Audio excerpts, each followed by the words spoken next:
have you been harassed by call center marketers who repeatedly call your phone with the latest products?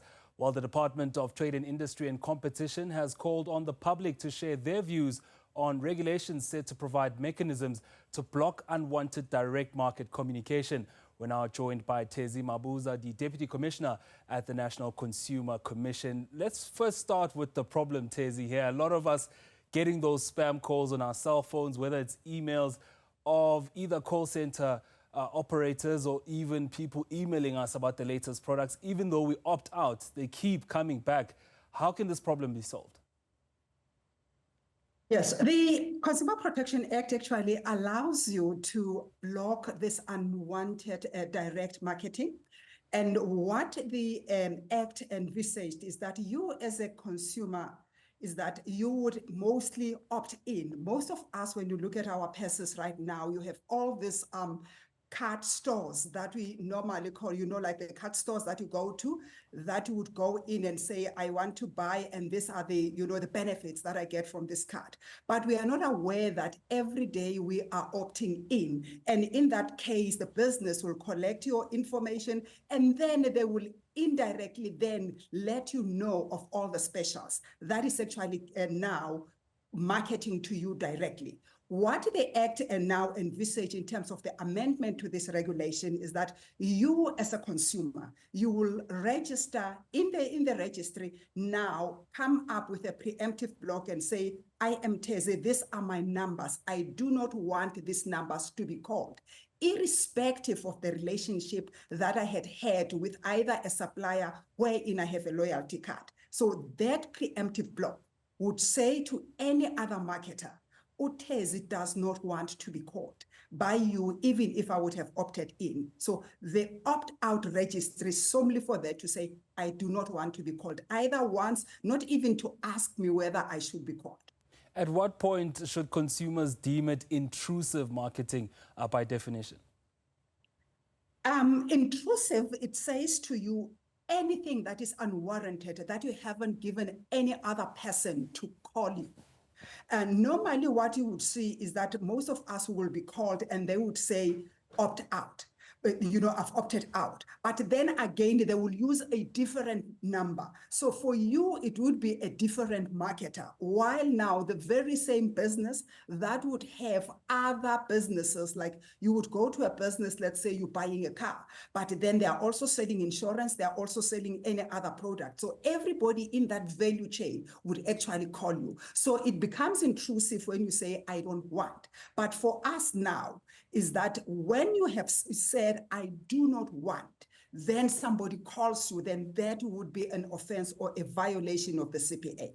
Are there different rules, or does it matter whether it's phone, online, or by email?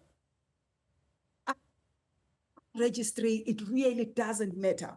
We know that before, as South Africans, we used to have a post office where now in your post box, you were supposed to put in a sticker that says, do not actually contact or do not put in any direct marketing. So most of us have moved from that now to go online, emails and all that. Once you have opted out, you would either use your cell phone or you would use your email address. Any marketer that now will intend to go out and market to you, they will have to come to the registry, cleans their list against that registry. Any other person, either through email or maybe through their SMS or whatever cell phone, or maybe even the landline. When you have registered your landline, a marketer cannot call you through that landline. And is there an option for consumers, maybe an ombudsman like yourself, an organization they can call to say, I've opted out, I've sent emails, I've done everything I need to do, but I still get messages from either the company's subsidiary or directly from the company? What is really essential now, the difference with the opt-out from a company and the opt-out registry, is that the opt-out registry restricts. That would mean that before even a person calls you, is that they have to check. Then if they would offend and call you after you have opted out or you have blocked them, it will be an offense. Now, for us as the regulator, in terms of the Consumer Protection Act, you will have to file a complaint because we are a regulator. We will follow our processes in terms of the investigations and all that. But then in this space, there is no gray area. It's either you have called. When I have restricted you, then that simply means it's a violation. Then we'll have to follow our processes in terms of now asking for an administrative fine or any other form of compensation for the consumer in terms of the inconvenience that they might have caused you. The Department of Trade and Industry and Competition inviting comments from all stakeholders, including our customers, to give their comments on the draft regulations 4 of the Consumer Protection Act. What exactly is it seeking to do? And in terms of registering for that register to opt out, is it my responsibility as a customer? Yes, what the regulations now are asking is that we would need all the stakeholders, consumers yourselves, and then the marketers and other businesses as well, to give comment in terms of the CPA to say whether maybe the parameters are fine and all that. But you as a consumer, once the comments have closed and then those regulations would come into force, all that you would do as a consumer now, remember as a commission, again, is that we have what we call an e-service. In terms of you filing a complaint through email now, you will have to come to the NCC, come to our e-service platform, register a profile. Once you have registered a profile, in that profile for the e-service, there will be a tab now for the preemptive block.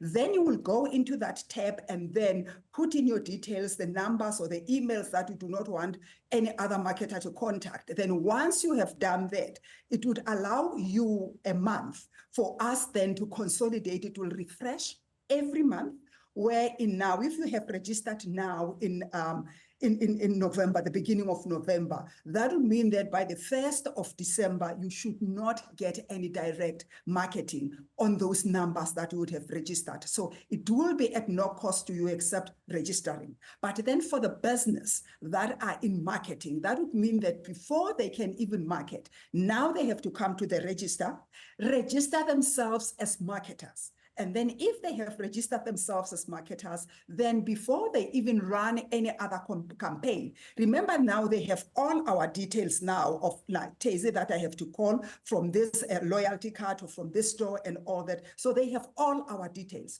Once they want to run a campaign and contact Thezi, then they will have to go through that registry and check, is Thezi, is whoever, are they registered? If their numbers are registered, they cannot contact them. So it works for both. But then for the marketer, it will be at a cost, which is very nominal in terms of the number of lines that they will have to clear. Thezi, thank you so much for that detailed insight. Thezi Mabuza, Deputy Commissioner at the National Consumer Commission. You as a consumer have until the 15th of January 2025 to give your comments.